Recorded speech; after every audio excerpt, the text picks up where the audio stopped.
Good evening. Welcome to Orthodox Christian Theology. Again with us today is Subdeacon Daniel. He is a subdeacon in the Oriental Orthodox Church. He's in seminary to the goal of being a priest.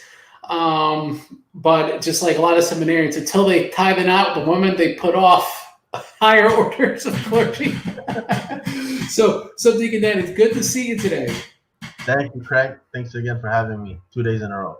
2 days in a row. Well, this is a show I really wanted to do because it's about a Christian's testimony, and it's something where it's sort of, we got to take back our testimony. The first Christian testimony that was really popular was Augustine's, right? So, it's Augustine's testimony. So it's not a Protestant thing to go, let me tell you the story about my crappy life or my different life and how I became closer to God. And I'm not going to build you up as the next St. Augustine. I mean, it'd be great if you are. But a lot of people don't realize that St. Augustine was essentially brought up nominally a Christian. People automatically presume that his father's a pagan, his mother's a Christian, and he was really just brought up a pagan. But if you actually read the confessions, we don't have that indication whatsoever. He was almost baptized twice by his mother due to sickness and whatnot.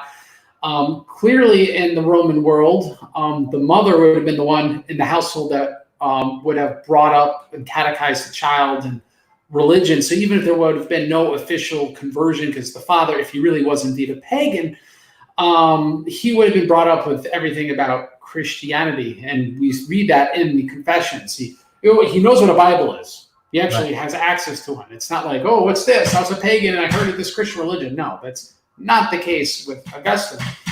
Also on that note, Augustine makes the comment, I believe it's the end of Book 6, the Confessions, is that when he decided to officially become a catechumen, he said begrudgingly, this is what my mother and my father would have wanted. Augustine didn't have a really good relationship with his father. So I think people misunderstand Augustine's father converting, being baptized at the end of his life has somehow not really been a Christian his whole life. But I actually read it as he was kind of a lower nobleman who liked living life, going to the tavern. He was putting off his baptism like a ton of people did back then.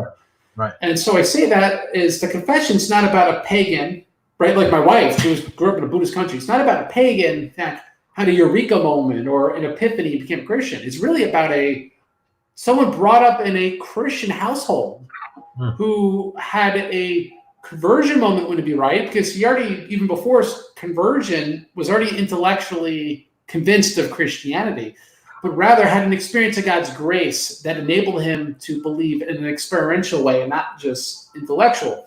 So I say that as an introduction because my own testimony would be one of the pagan that became a Christian, because I wasn't brought up a Christian. While your story, from the little I've pieced together, is that you grew up in a Christian household, and you come from, I think your mother's Assyrian and your father is Arab. I don't want to get this wrong. And so, they're historically Christian. I mean, granted, my mother's a Jew, though. So it's like, I didn't quite have that. So if you could get to the beginning of, why were your parents evangelical? What was their background back in the old country? And then bring that forward to, all right, you're born and how were you brought up? You got it. So my dad is from Jordan. He's a native Jordanian from an Arab tribe called Ghassan. The Ghassanids in English. They were non-Chalcedonian like patrons. They were the buffer state between the Romans and the Arabian Peninsula. And then I think in the 6th century, over time, they eventually become Chalcedonian. So my dad's whole tribe right now and our clan is all Eastern Orthodox. There's a big cathedral in Amman, Jordan today. We're from Salt, Jordan, but there's a cathedral in Amman. It's on the corner of my last name and my last name. And it was built by the clan. And we have archimandrites and priests, etc., all from my family. My dad's father, he had a problem with, I think, and Jordan is under Jerusalem jurisdiction.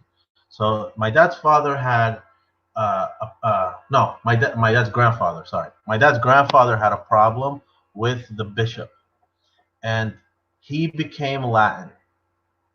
So my dad's immediate family, like my dad, his family, not the clan, they grew up Latin, like traditional Latin. It was before Vatican II. So they grew up that way. Now they're all Eastern Orthodox again. Like they either married Eastern, because again, like all the native Jordanians, the Christians are Eastern Orthodox. Any native Jordanian who's not Eastern Orthodox, if they're Christian, that means they converted to something else. But all the native Jordanian Christians are Eastern Orthodox originally. So now they're all Eastern Orthodox again. Um, uh, either they got in another problem with the Latin bishop and they became Eastern Orthodox, or they married Eastern Orthodox, or they just want to go to church with their friends, or whatever it is that happened. Two of my dad's sisters are nuns at the Vatican. So they're still Latin. And one of my dad's brothers, so my dad's one of his older brothers, he went to Lebanon. And when he went to Lebanon, he became evangelical. So then in the immigration happened. My dad, when he got here, he kind of has a similar story to you, Craig, or to like the pagan to Christianity. He had he went through like the traditional stuff of like First Communion or whatever, but he didn't know anything. He didn't care. He was very nominal. He would just he would fight, like say Muslims or whatever, because he's Christian, and he would just be like, "Yeah, I'm Christian. You have a problem," but that's it. Like he doesn't know what that means. So, so he came here. He lived the American life, if you know what I'm talking about, and one day I think he's like watching Billy Graham while he's drinking his Jack Daniels, and Billy Graham's finger comes out of the TV, pointing at my dad. And then my dad has that moment, right? And this is all before he met my mom, even. So it changes his life. My dad becomes a completely different person. His family, like his brothers and sisters, his mom, they all say like, knowing him before and knowing him now, we know that God exists, because that's not possible. So and then in the evangelical Arab community here in America and even in other countries, he's like pretty popular. Like, people know who my dad is. And my mom, she has a different story. It's more like me, but opposite. She went from traditional to evangelical. She grew up kind of religious, and kind of very like sheltered and all of that in Iraq. She's from Basra, but originally her parents are from the north. So she was Chaldean Catholic. And so she came here. Her mom's cousin was evangelical from Iraq. So actually, I think from Iran. Like for some reason, her mom's cousin lived in Iran. There are some Assyrians and Chaldeans from Iran, because the borders are arbitrary. So, so she came here. She had some sort of knowledge of these people called evangelicals. She was going to the Chaldean church, and she's like, I was going in the mass and leaving, and everything's the same. Like I didn't get anything from it. But the only place I'm learning from is this lady, my mom's cousin, or my grandma's cousin, who's like teaching my mom the Bible, my mom and her sisters and whatever. So she's like, I want to go to that church. So my mom and one of her sisters and my grandma, they go to that church, and then they stay there, and that's where they met my dad. And then one thing leads to another. 4 years later, they get married, and a year after that, I'm born. So I was born and raised in first of all, it's a new evangelical household, so they're kind of on fire, right? And this is the environment that I grew up in. It wasn't like a generations old or kind of a moderate family. So I was always like, I didn't watch Disney movies as a kid. I watched Jesus movies. It's really funny. We have like home videos, like kids, like they play with stuff. Like I'm playing with crosses and stuff like that. My mom, she would give me a cross to hold. I think I mentioned this before to you. A cross to hold to, because I was afraid of the dark. everything was kind of very, very centered on faith. We read like the children's Bible every night before we slept. I was always involved in the Sunday school and growing up in the youth group and all of that. I converted as many people as would listen to me, even at a young age. Um, so I was always very, very into it, very close. And the community I live in is Middle Eastern Christian here in Rancho San Diego. They're mostly Chaldean Catholic, but there's everything. There's Maronites, Assyrian Church of the East, Syriac Orthodox, everything is here, all of them. So, and in my experience, traditional Christians don't know anything. Like from what I like my friends or whatever from school, like no one knows about the Bible, no one knows about Christianity, just me. And I'm the Protestant. So these guys, like at Lent, during Lent, they'll see me eating a chicken sandwich. They'll be like, "What are you doing? It's Lent." I'm like, why are you even fasting? I don't know. Like they don't know anything. And by the way, I just want to say real quick, when I say evangelical, it's like conservative evangelical. It's not really. It's not. Well, we're not Reformed. My dad hates Calvinism, but. Were they Baptist? Kind of, but my dad believes in the fruit of the Spirit too. Like we went to a Baptist church officially. It's a Baptist era. But so like so there was Baptist, but a little bit of tongues got in there every once in a while, sort of deal. No tongues, but more than normal Baptists are comfortable with still. Like my dad will not tell you. My dad will not tell you there aren't tongues. He won't tell you. It's very similar to John Piper, but he's Reformed. Oh, okay. That he's very open to it, but he says, I've babbled in my car, but I know it's not it. And it's like, so yeah, they really want it, but it's just not. They're too honest, right? They're too honest to really say it's happening, but they really want it. So this is and then I was baptized. I don't know if you've heard of David Jeremiah. So that's the church we belong to. Turning something or another, right? Turning Point, yeah. Yeah. So the church, the Shadow Mountain, his church is called. They have like different ethnic churches in the same community, like other buildings. So my parents go to the Arabic one of them. And so I was baptized at Shadow Mountain when I was 18. I'm almost 31 now. So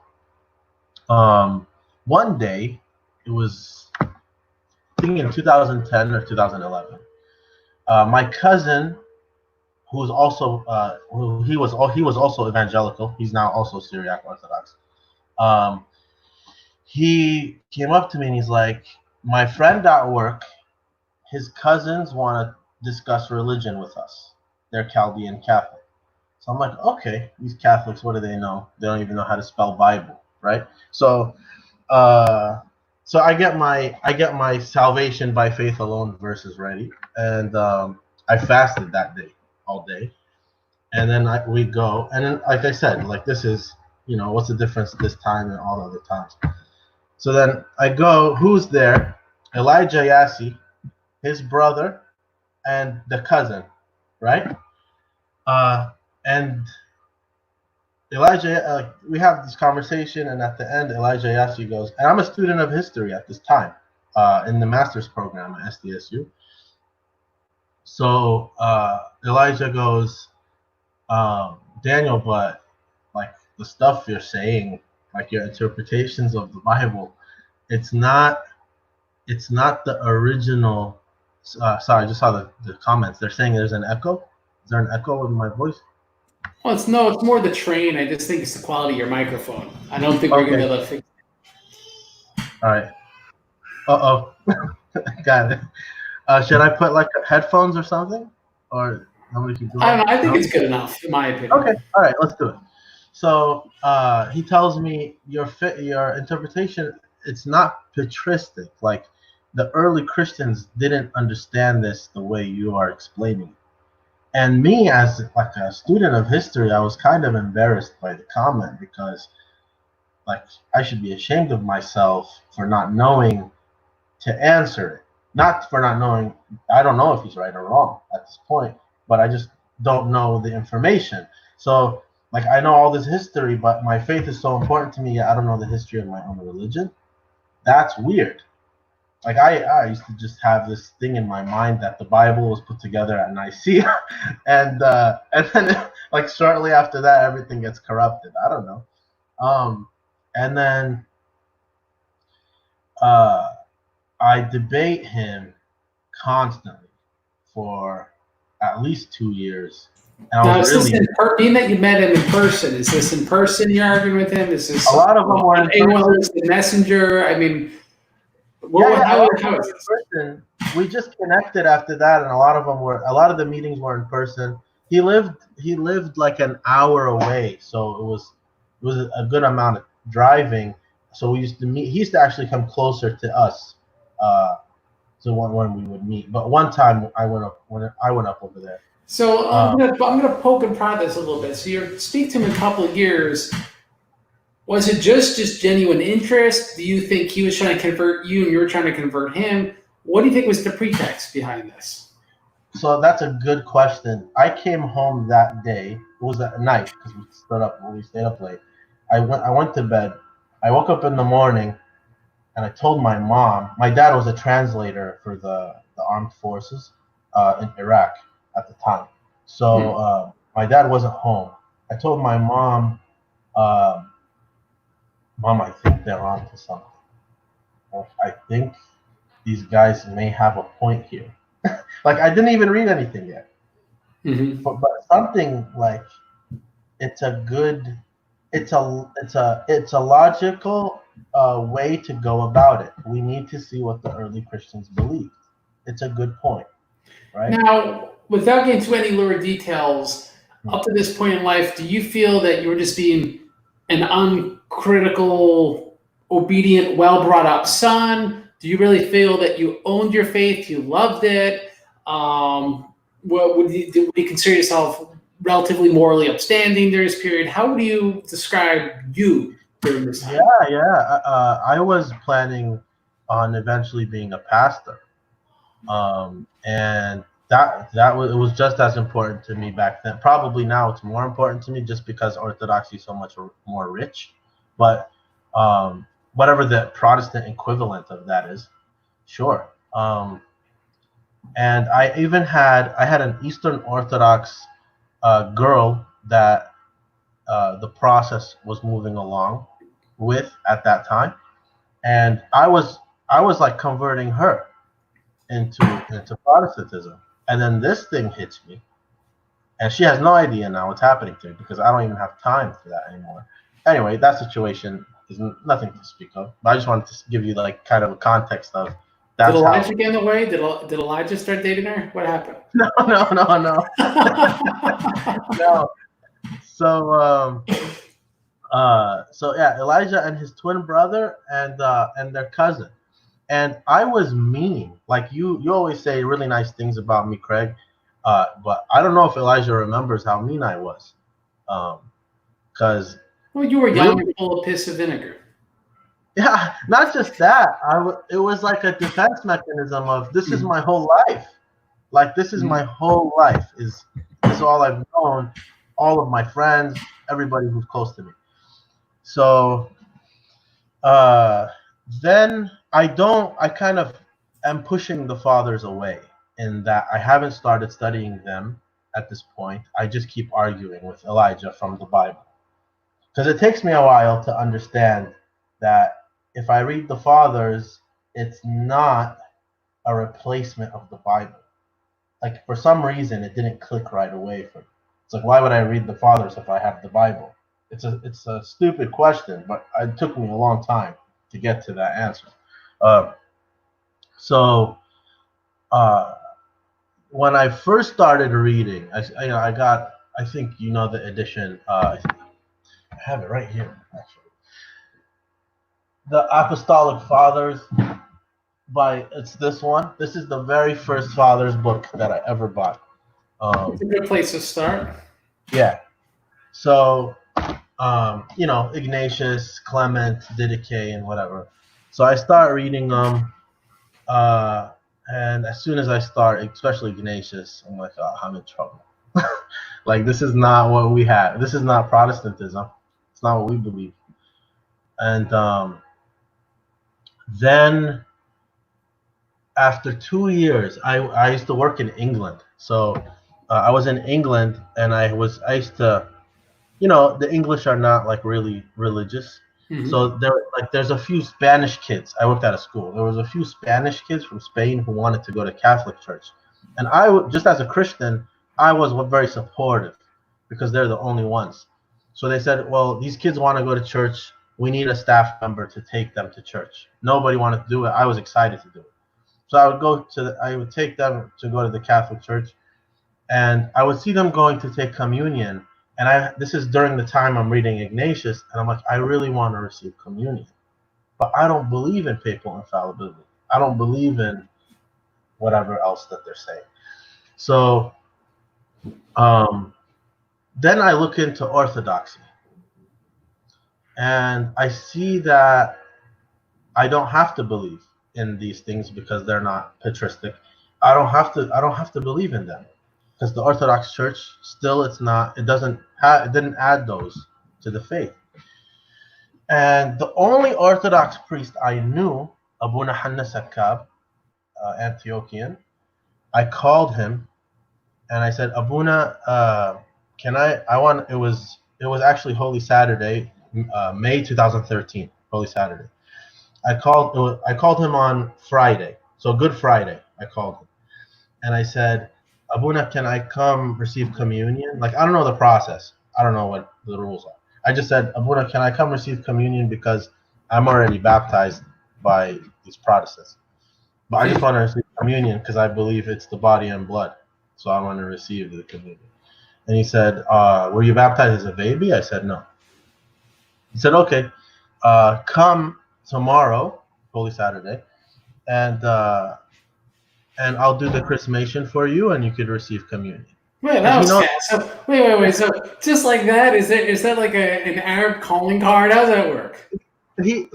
The way it's probably wrong, but the way these our people think, my clan is Eastern Orthodox. So what the hell? Why are you not? What's wrong with you?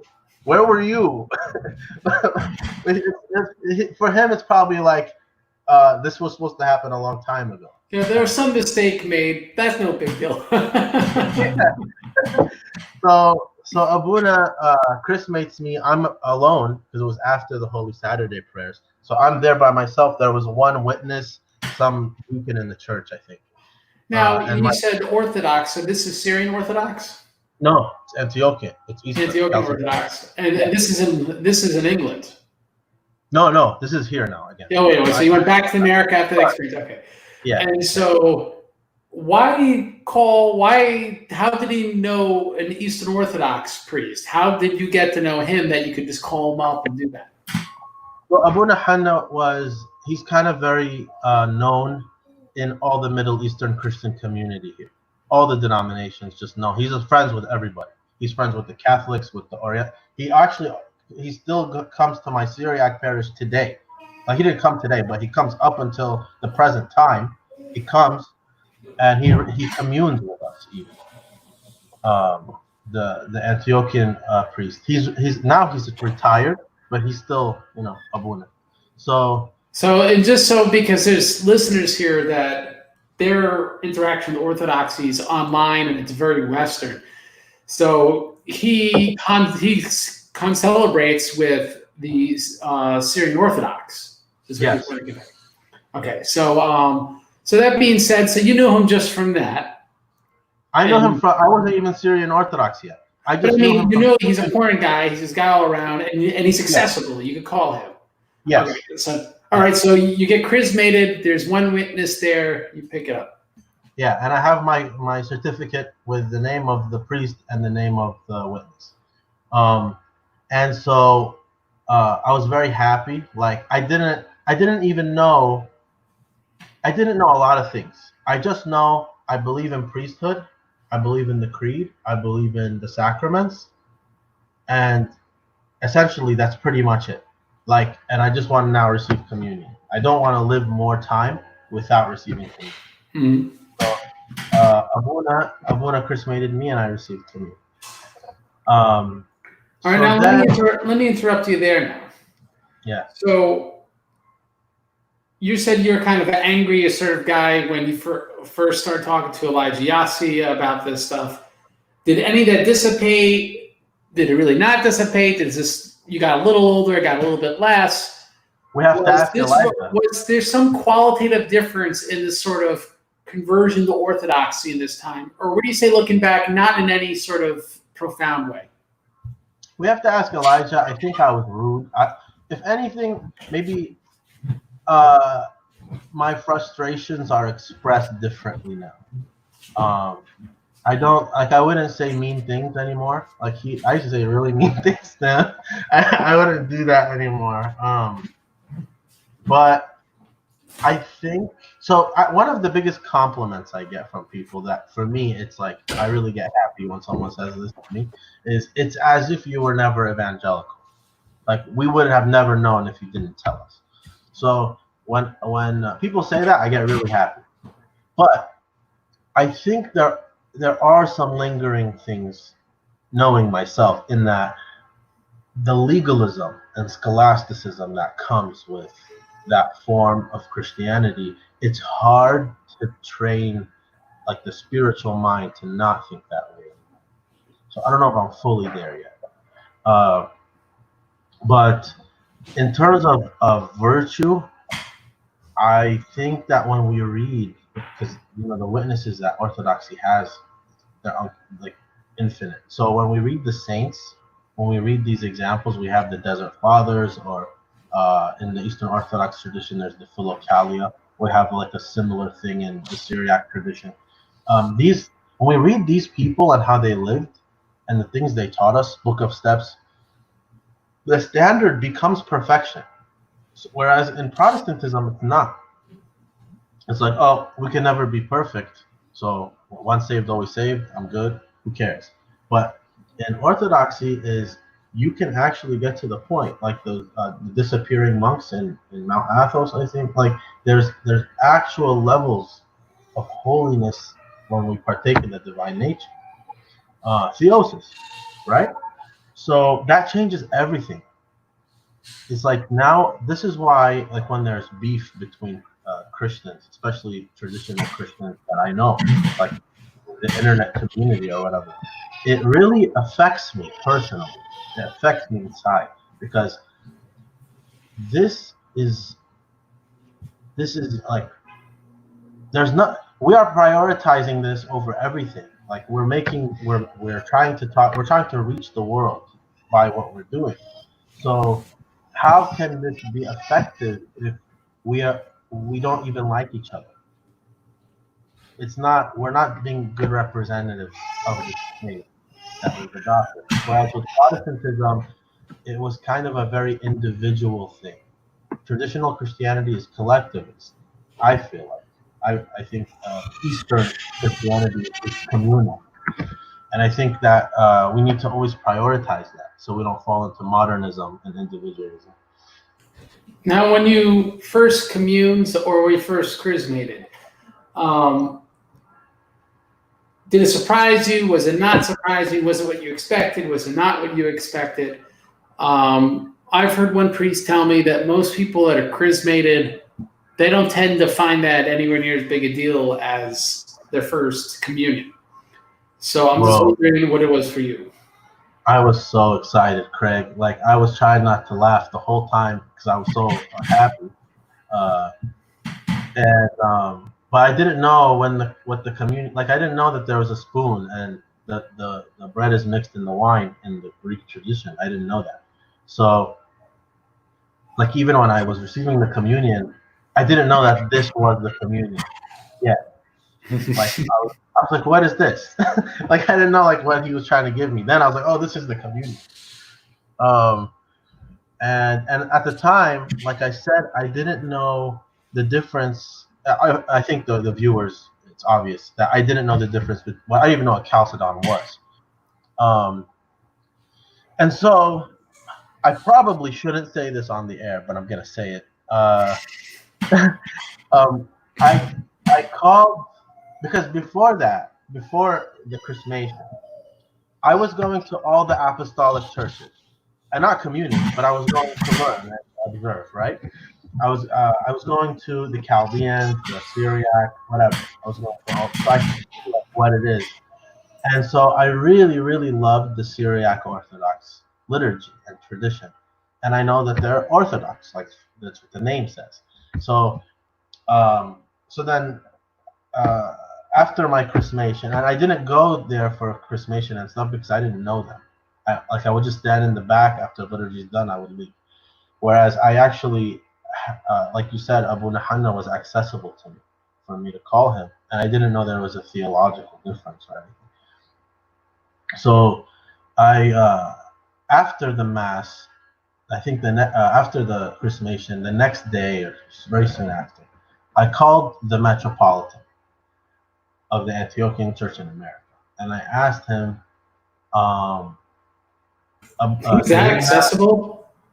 well, I just looked up the archdiocese phone number. So it just came, it was actually his phone number that they had posted on the internet. I mean, no, I did the same thing. I called the metropolitan of all the Bulgarian churches abroad, and he actually picked up the phone. I'm like, apparently they got pretty small offices. This bishop picks up the phone. But okay, so apparently he's pretty accessible. Yeah, I did again. I wasn't intentionally calling him. I was trying to call the archdiocese, and he answered. So, so I was talking to him, Sayyidina, the Antiochian church, Abu Nahanna's church, is like 30 minutes away. The Syriac church is like 5 minutes away. Can I just go to the Syriac church? He's like, yeah, whatever. Bye. Hung up the phone. So then I was continuing to go to the Syriac church, and I still at this time I don't know the difference. Then because of my like continual reading and I'm like reading the fathers, reading the history, reading the councils, etc. I get to Chalcedon. So at first I'm like, what is it with these monophysites? How are they not accepting two natures? What's wrong with them? And I'm going to that church, you know? And so, but I keep going, and I read about Dioscoros. I read about, Ephesus 4:49, whatever. And I read, and then in the context of 4:31, like continuing it. So then I'm looking at it like, well, which church here is trying to kind of enforce 4:31, and which church is being kind of more flexible, we can say. And I feel like, and then even like reading about the depositions of Dioscoros and whatever in that time, I was like, I don't know if he was rightly deposed here. And again, like I'm chrismated EO. I have the bishop's permission to be coming to the Oriental Church. There's the agreement between the two Antioch churches anyway. But now I'm not sure anymore if there's two natures. So I have to go read about what's two natures, what did Cyril say, what's the history behind it, and then I get eventually. I think the breaking point for me was reading what happened regarding Rome's influence of not just Chalcedon, but the Henoticon era, and Hormisdas, right? The formula Hormisdas. Hormisdas was a big one. That was a big one, and also, but leading up to 553, so 536 and 553, where the Eastern Chalcedonians were essentially begging the Pope up until 553. Then they forced him, but before that, they were essentially begging him, Hormisdas, and after, just anathematize the three chapters. That's all we want. And he wouldn't do it. And it was so suspicious. Why are you not anathematizing the three chapters? They're obviously heretical. And I was like, that's so, like, talks like a duck, walks like a duck, you know? And then 553, Justinian just has enough. He forces Vigilius to sign it. Vigilius goes back and forth. He says, it's totally orthodox, I'm not going to sign it. And then he's like, oh, this is the worst thing I've ever read. this is anathema. So, um, um, It really is like that, though. That's why, yeah, my opinion. If you've read it, it really is like that. yeah. But and then I just saw like I think Orientals were being more simple and kind of clear cut, and we just want to go with this because this is what we received. We don't want to like kind of try to figure out more stuff about it. And then I guess maybe this is my shortcoming in myself, and that's how I think. So I think it was just a better fit um, from what I concluded from what happened in history. Peter Gummo, you know him. So he's a good personal friend of mine too. He also lives in the community. Um, he uh, he actually brought up a good point. Like I go to his house on Fridays, if it, not during the quarantine, but normally. Uh, and he was like, so technically you're EO and OO at the same time. I'm like, what do you mean? He's like, well, you're not doing this uncanonically in EO, like you have permission, and you're OO by your own personal like confession, but like like you're kind of following the rules. I don't know, but for me, I consider myself Oriental Orthodox. Well, and you're ordained a subdeacon, so that's got to Yeah. cancel that out, right? Right. But it's let's get into the seminary part. But right before that, Yeah. When you're an evangelical, you're out to convert people. You're talking to people about the gospel. Do you feel that it turns more inward after entering the Orthodox Church, or do you feel you're the same as you were before, or how is that? I feel like now I'm more so trying to reach people more than before. I think because I have a bigger gun, so let's just not And, literally. and so for those listening, what methods would you recommend in order to communicate Christianity to other people? I feel like I've had more of I'm more effective with already religious people, whether they're Muslim or Protestant or whatever they are, but they actually care versus like a nominal secular person. I This is where I feel like I have more of an impact, but um, and in that case, it's gotten me to study a lot of different. Like I've studied Islam pretty well. Like I can have a good discussion with a Muslim. Can you debate And Shabir Ali? I don't know. I wanted to get on that show. I think he was on R&T, but I asked who. They told me next time. I think they do. Although was Elijah there at least? No, he. I don't know. I don't think he. I consider that cultural appropriation. All right, keep going. So yeah, and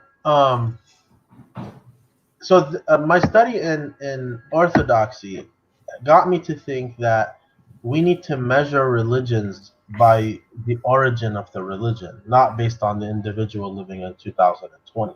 So like if we're using Islam as an example, we need to see how the early Muslims believed and understood their religion. And the same thing with early Protestants, same thing with early whatever they are. So that was like a new thing for me to kind of approach converting people.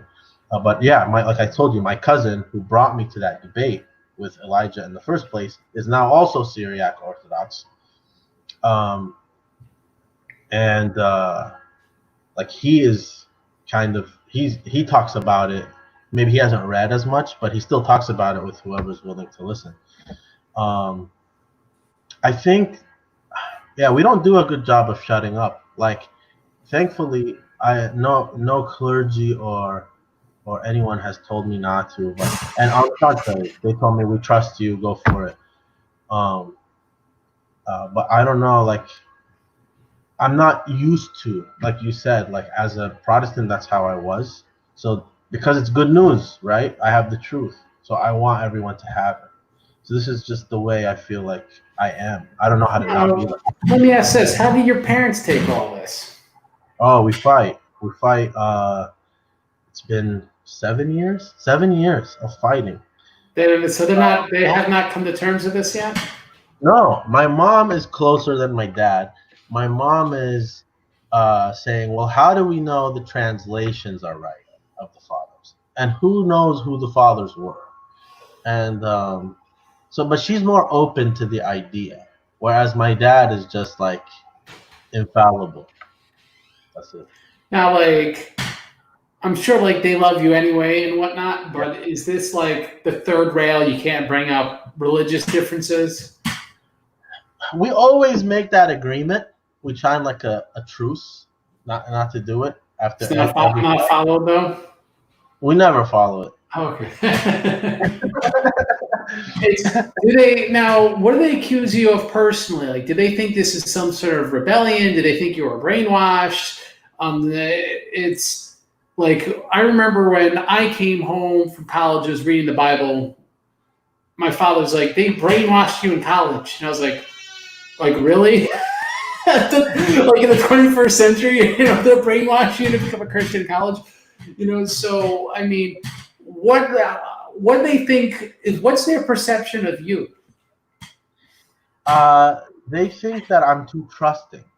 They think that like why would you go? They call it like dead worship, even though it's the opposite. They why would you bind yourself again to that? Why and why are you trusting of the fathers? Like they were just humans. They could have been wrong. Um, what we have the Bible, like use your and then they think like a lot of it is kind of like superstition, like we pray for the departed, right?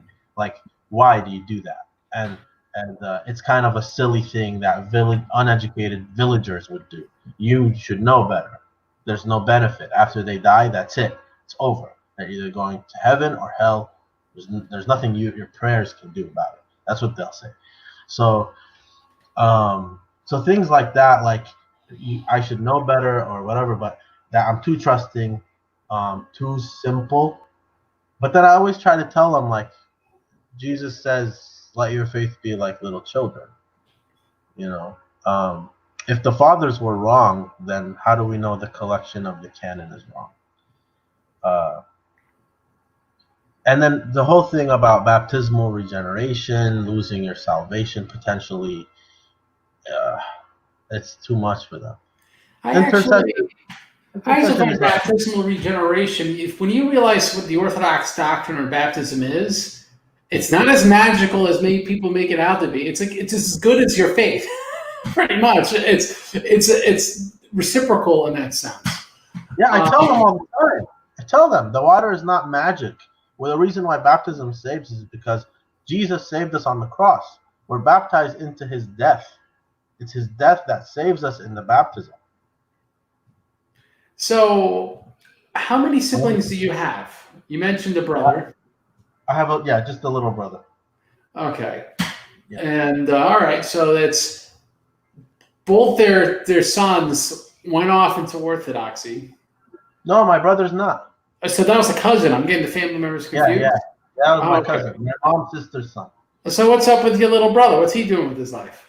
He's a doctor. He doesn't care. Oh, this making too much money. He doesn't. He's not into this anything. He just like, why, Daniel? Why are you rocking the boat? Stop. Just let everything be like it used to be. And so Yeah. when did you? So they're telling you don't rock the boat, and you go, you know what? I'm going to go to seminary. So when did you start? When did you start going to seminary, and why? So I was in Paramus, New Jersey. On there was a, I don't know what they call it, kind of like a retreat kind of thing, and I met the Archbishop, the Metropolitan over there for the Syriac Church. He saw my beard was longer at the time, and he saw it. He's like, "Nice beard. You should become a priest." And I said, "Okay." And then that's it. He I was like, I'm actually seriously considering it, and he's like, you should. So I uh, I said, he's like, send me your like your degrees and whatever. So I sent it to him. Was it kind of like Animal House, like when they're choosing who to let into Delta, and they're like, "Oh, we need the do." So it's like kind of this need priest. So as long as you're not like a total derelict, like, yeah, he seems good enough, we can make a priest out of him. His reputation, he's a really like outgoing, approachable social metropolitan. He's very funny too.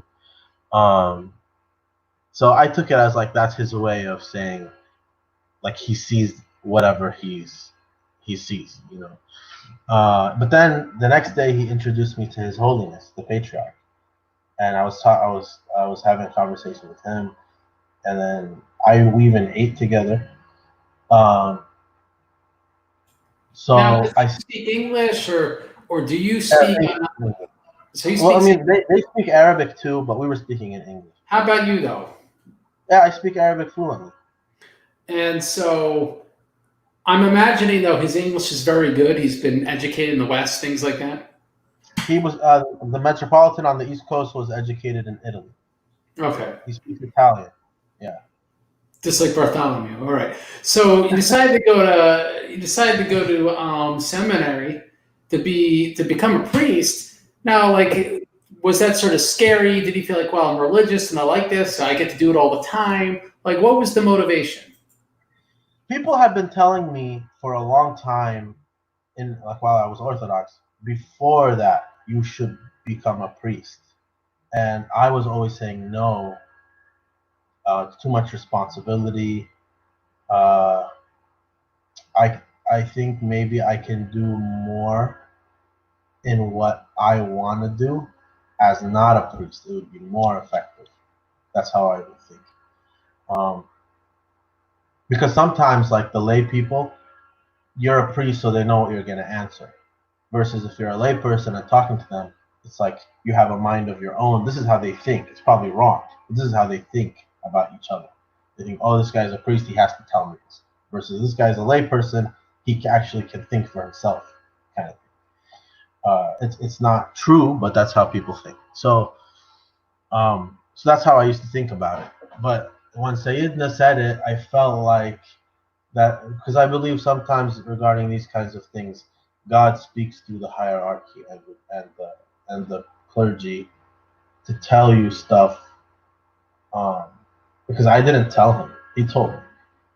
So so then I came back here for a little bit, and then I went back. I came back here for maybe a few weeks, and then I went back to Paramus, and I stayed there for 3 months in the monastery. And I was going to go to St. Vlad's in January 2019. I was supposed to start at St. Vlad's. But I came to San Diego on vacation for Christmas, and I found out my dad was sick. So, and Sayyidina here, the West Coast Metropolitan, my original Metropolitan who made me a subdeacon, um, he said, if you want, like, you can continue here with us on this archdiocese. So I called Sayyidina in the East Coast and I told him, this is the situation. It was like, it's up to you. So I decided to stay so I could be with my family because my brother, the doctor, he was in Michigan at the time. So it was only me or no one. So I came back and I've been here since.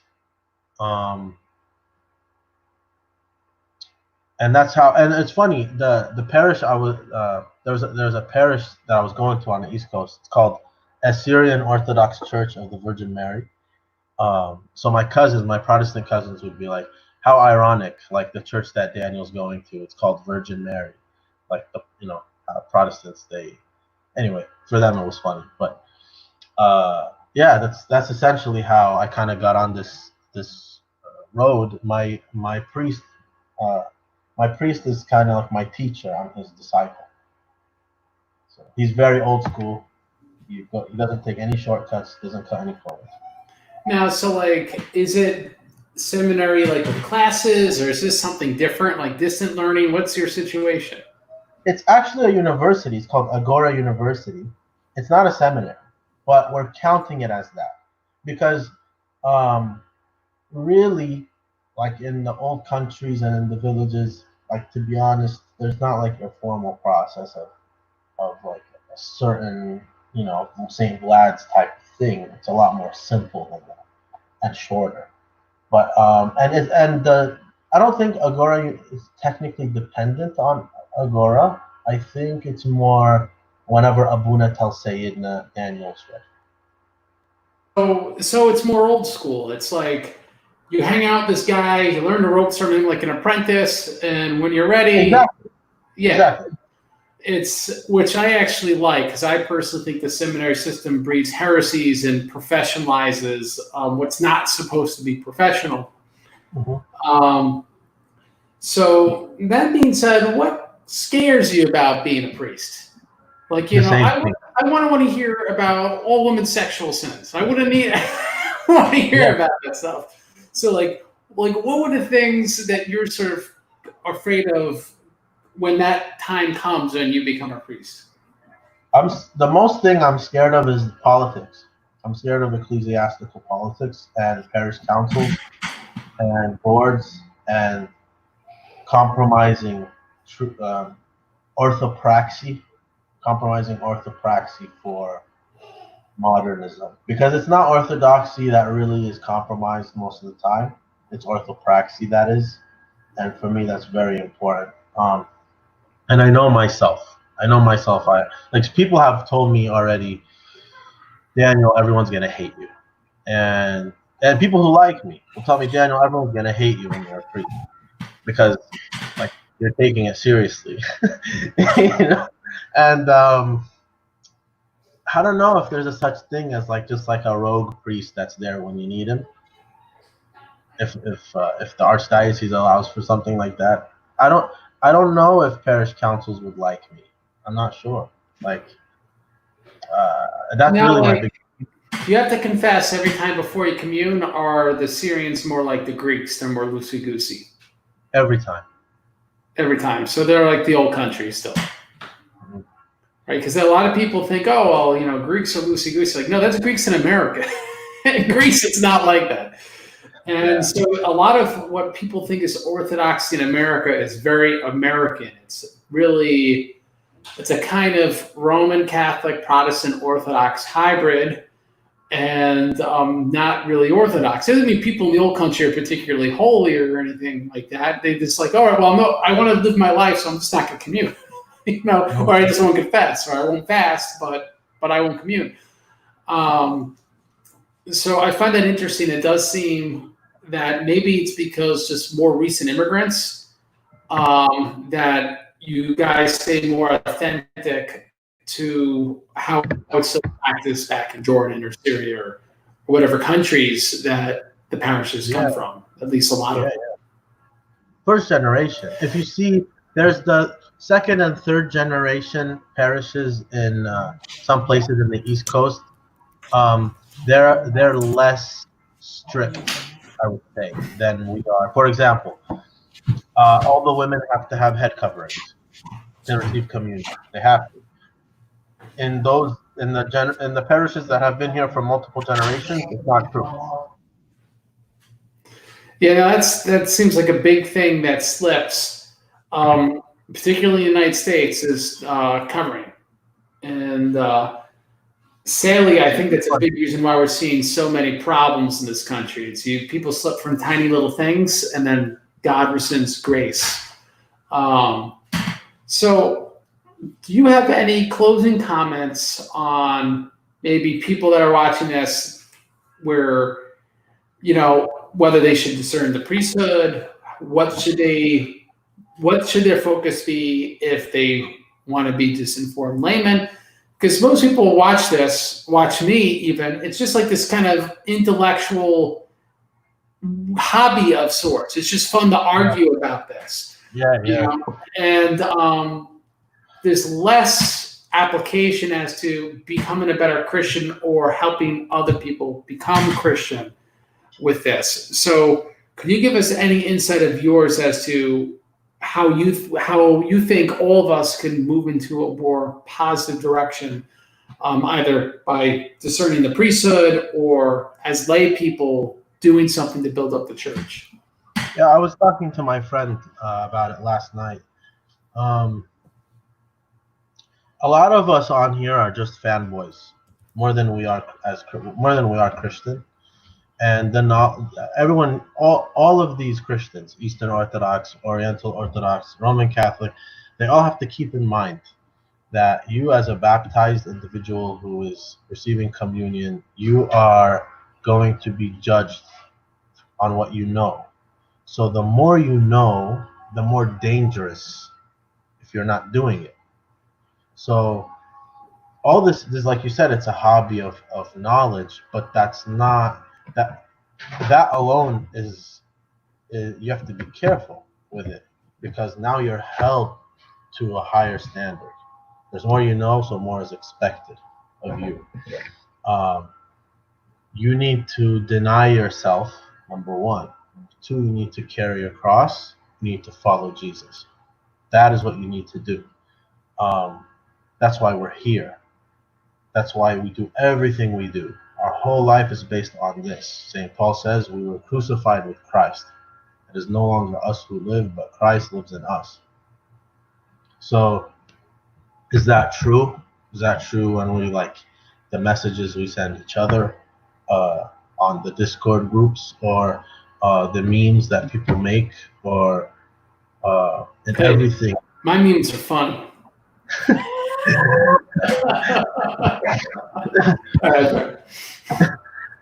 Um, so we need to always keep in mind. And I was telling actually when we got off the air yesterday, me and David, we kept going. Craig had to leave. Me and David kept going, and we agreed that we have a common enemy.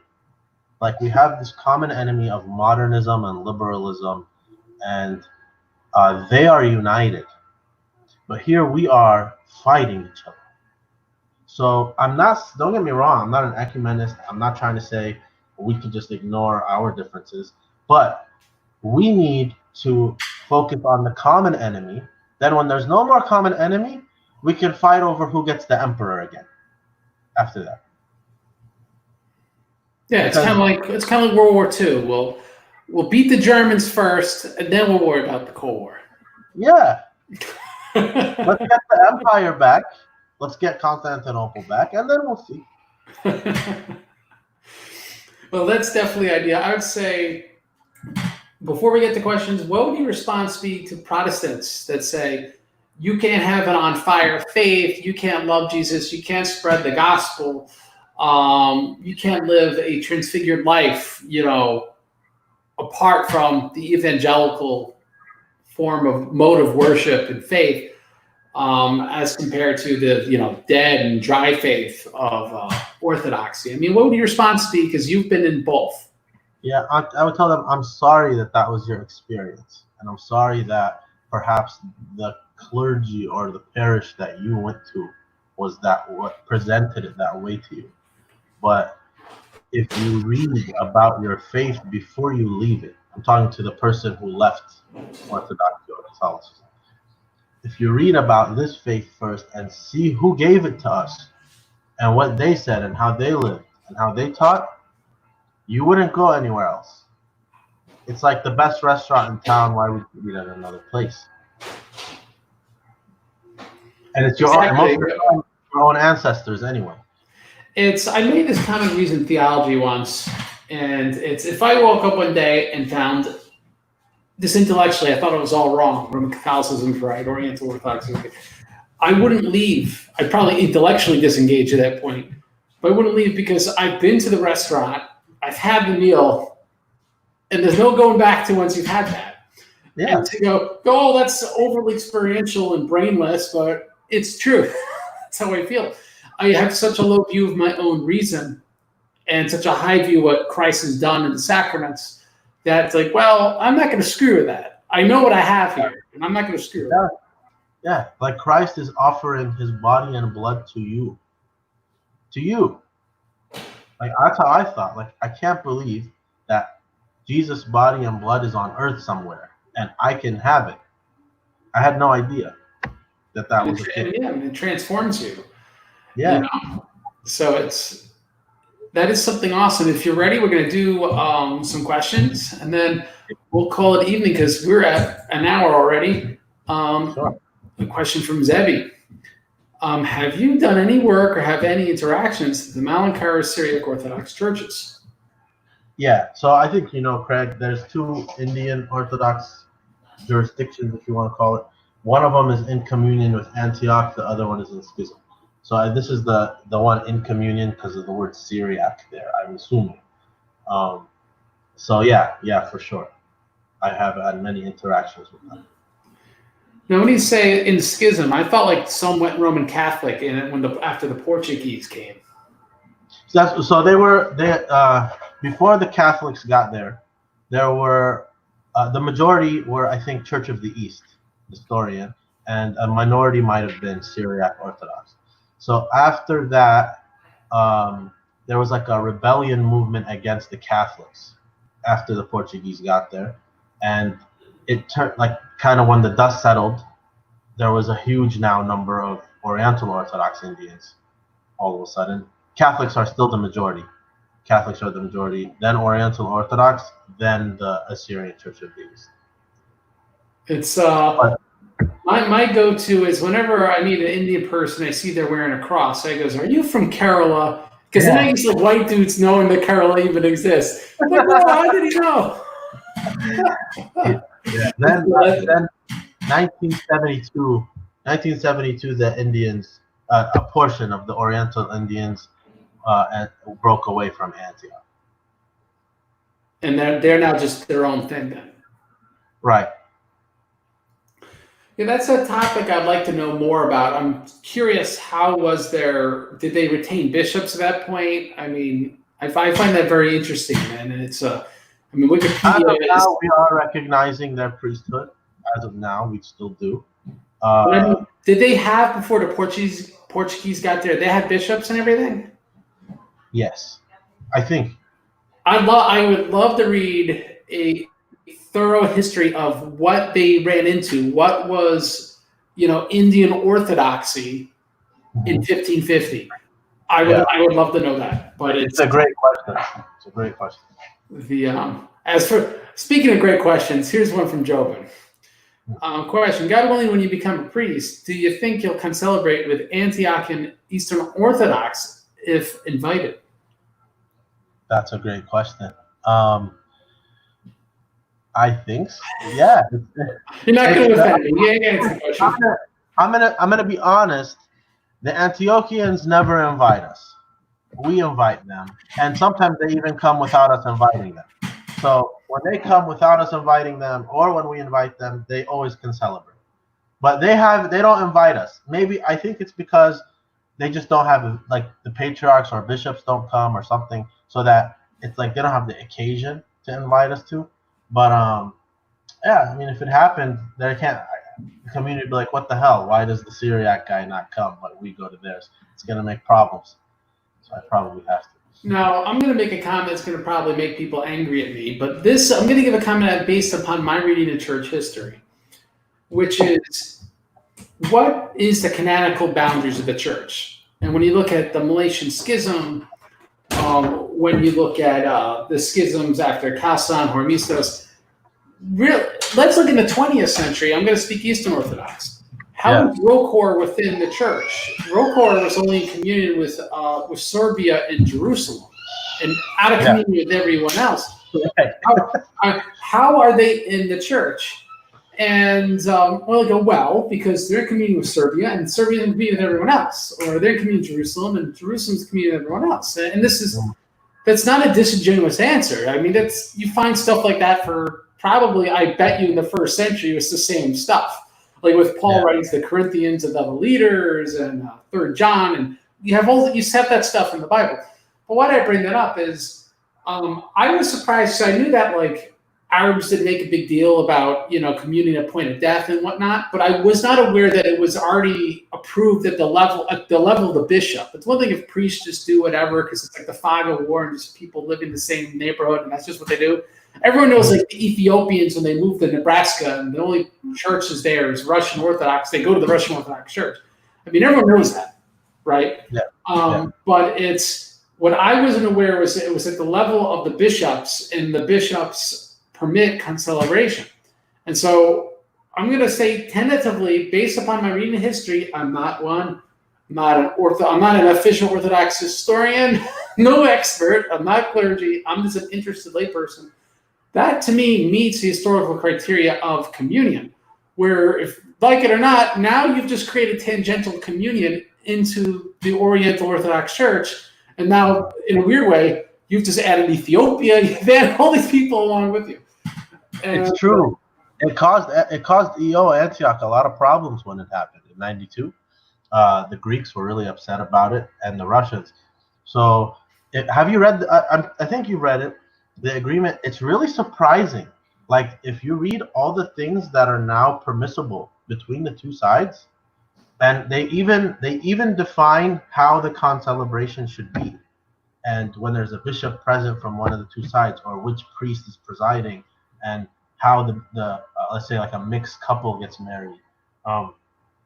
There's a lot of interesting points, like no proselytization. It's I don't know what's left. now I know because I presume this is how you feel. I presume it's how a lot of viewers feel. Honestly, it's how I feel, but it's not my call, so I don't really. It's not my dog in this fight. Yeah. Is you go well just because the bishops are doing it and it's heretical. They do all sorts of heretical stuff. Doesn't make it right. But that's kind of like irrelevant. So during the late 5th century, where I can't pronounce it, when there's Hentakikon, however you say it. Henoticon. And as long as Rome was in communion with one of those churches that was in communion with someone ascribing to that, they were one church. They could have been directly out of communion with Constantinople or whatever, but they were still one church. And so it creates this issue where in reality, we have the Orthodox Church affirming, let's say like in Ukraine, not quite the unions in Ukraine, but like the autocephalous church in Ukraine. And my concern is this, you want my honest opinion, would be the validity of orders. And I'm not even going to come from that in like this sort of wacky perspective, like if they didn't believe the right thing, it's not valid, or, because I don't see how canonically you could prove that. But more so, like in Ukraine, there's a question as to whether there were 2 or 3 bishops that are actually legitimate bishops. One of them had a mystical experience and said he was a bishop. All right, and now we're replying upon.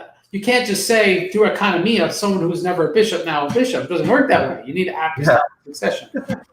And so, my concern is, and we're not going to solve this tonight, obviously, is when I look at the issue with Jacob Baradai, is like I'm not 100% sure he was really validly ordained. I know, again, most of the histories would say he is, but my point is I'm not 100% sure.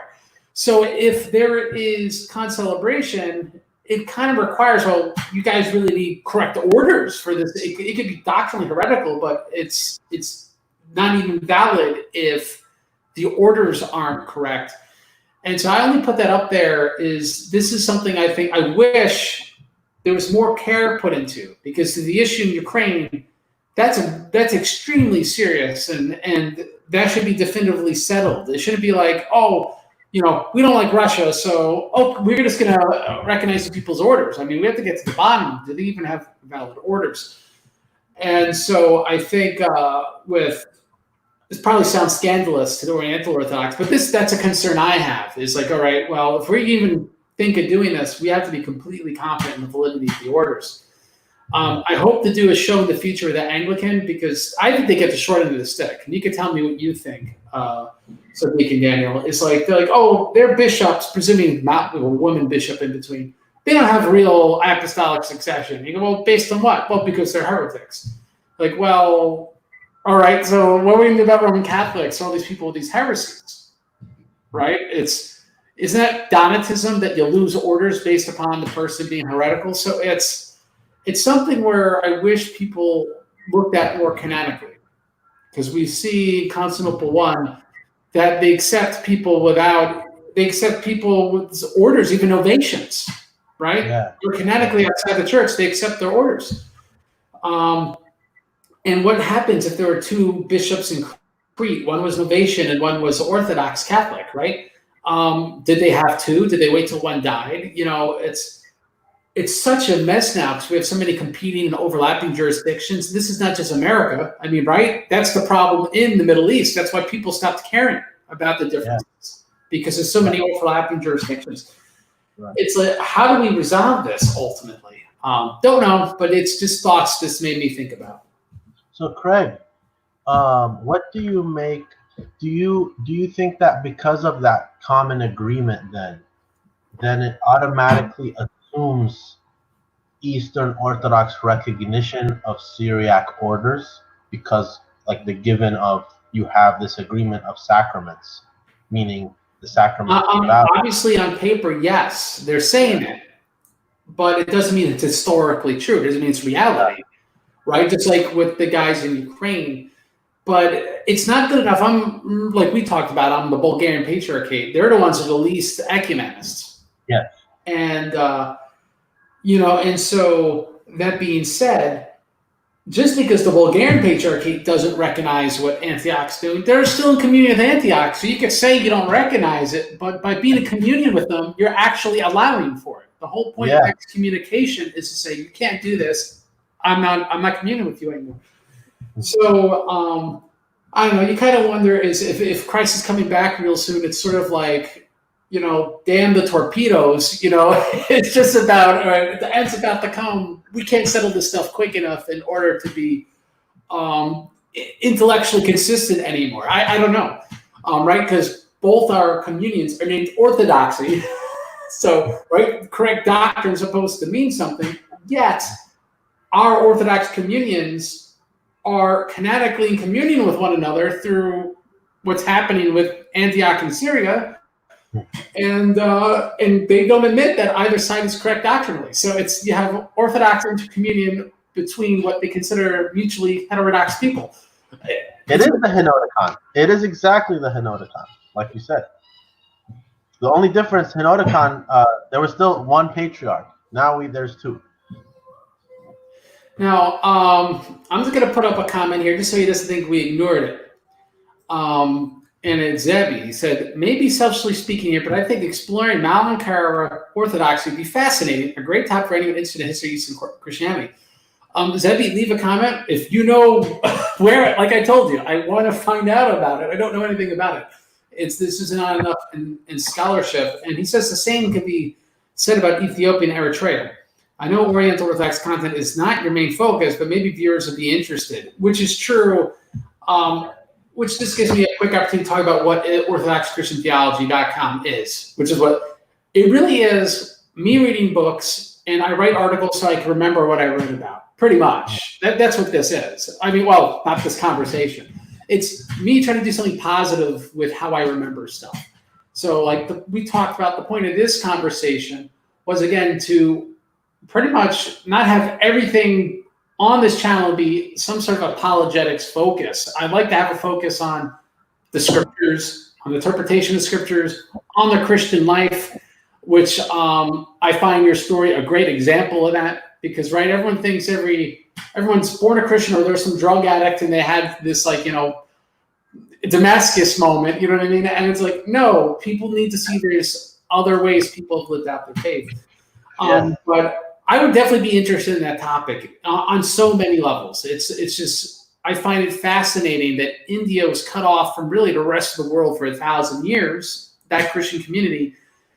Well, how are their traditions different? How are they the same?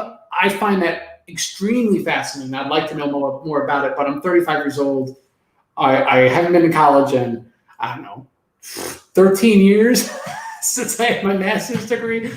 So it's like I can't read up on the stuff like that anymore. But I will talk about different shows that are coming in the future. I will be talking about Gnomic Will, which is extremely important because my whole approach to doctrines concerning the Theotokos is it helps us understand who Jesus Christ is, and that helps you understand how Jesus Christ has saved you and is saving you, which is so extremely important. And so that's why unpacking this is going to help us be better Christians, and it's going to help us understand what the hymnography, when we go to church, is trying to tell us and conform our minds to. So I really look forward to doing that topic. Ironically, because I'm moving, that's why people say, "Why is my wall different behind me?" Those books are actually packed. I'll probably pull them out in order to do that show. So we have that coming up in the future. I hope to be doing more on textual criticism of the scriptures. So we could more seriously interact with the scriptures themselves. I can't help you too much in interpretation because I'm not like, I don't know, a prophet or something. But at least the more we can interact with the scriptures, the better. So that'd be other stuff. I really do hope, I'm not sure when, probably sometime in July, unless David pushes for it real hard. But we'll do some sort of follow-up on Chalcedon. I want to do on the letter of Ebus. Ultimately, I'd like to go session by session through Chalcedon. That was my original imagination of Inconvenient Chalcedon, is you're going to find stuff that doesn't work with anyone's presuppositions in this council, which I think is important because it challenges us to realize that we can't put Christianity in this sort of box, and we have to have this sort of humility about the history of our faith, how it's lived out, what we don't know, what's the limitations of what we can know, right? Ultimately, we're not a faith of what we could prove historically with documents, right? Because there's only so many documents that we have. Even the scriptures. Scriptures aren't good enough alone. You need the Holy Spirit in order to interpret it. And so with all these things, we're relying upon the grace of God. And so I think when we get challenged and realize there's limitations, we can't intellectually prove that I can have epistemic certainty about this or that. It helps us like little children approach God and rely upon him. And that's so important. I think that gets lost in all of this. So that's my final comments on this. Subdeacon Daniel, let me give you some final comments. I just want to thank you again, Craig, for having me on all these times. And I hope that whoever listened to this time or other times is blessed by the conversation. And read the saints, read the fathers, read the holy tradition. Follow Jesus.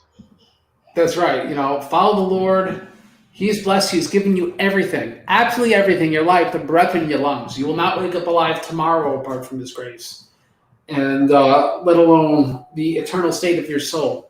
And so if this has blessed you, please bless someone else. Like I keep saying, support the monasteries. You could also go to orthodoxchristiantheology.com/donate, and you can support the church in Cambodia. Support any missionary efforts in order to get the unreached and the unbelievers to be Christians. Before we go, is the bunny there or no? Is this going to become? Can I go grab him? I'll go grab him. Oh, we're going to grab the bunny. So I'm going to talk a little bit. We're going to grab this to prove the bunny's real. My cat did photobomb Reason and Theology once. So, but yeah, I keep busting Subdeacon Daniel's, about his bunny, because that's his Facebook avatar. He's holding his bunny.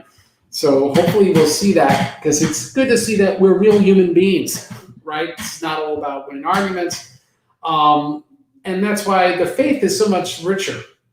Some people convert because of a woman. Right? Some people, and then, by the way, that's in one of Cyril Jerusalem's catechetical lectures. Some people convert because of a woman. A lot of people convert because of personal crises in their lives, or revert for that matter. A lot of it is just from very good upbringing and closeness to their parents. And so they understand that the grace of God was something that was part of their upbringing and part of their interactions with their parents. And so that's why I want to show real human beings here. Oh, that's a real bunny. Look at that. When we're going to cook him? He looks tasty. He's like, what's going on here? They're good at them. They're good and they're calm animals. Cute as heck. Are they actually smart, though? They do look unintelligent. Yeah, he's so smart. It's crazy. Really? Like, smart how? Like, for example, I was trying to close the door without closing it, just so he doesn't get out of somewhere. He goes and opens the door, doesn't go to the place I don't want him to go to, but he comes to me. He's like, I opened the door, and then he goes back to the place. He's just smart. I'll tell you, my aunt's dog was chasing him around a chair. So he hops onto the chair. The dog keeps running in circles around the chair. So he realizes the dog will do that, and he's safe jumping. It's my 9-month-old just figured out to open doors, so that means the bunny has at least got 9-month-year-old human intelligence. Oh, hey, wait. 1 second. We might be able to get 2 animals on the screen. 1 moment. Wow, no way. Oh. Come on.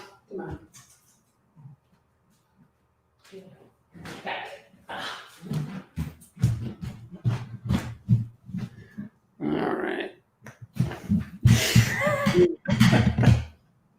I don't have my headphones in, so I can't hear you, but you could hear me. And there you go. This is the cat that photobombs reason and theology. I think the bunny is tastier than this cat, though. I think so too. So, with all the animals, we're signing out with ExtraTheology.com.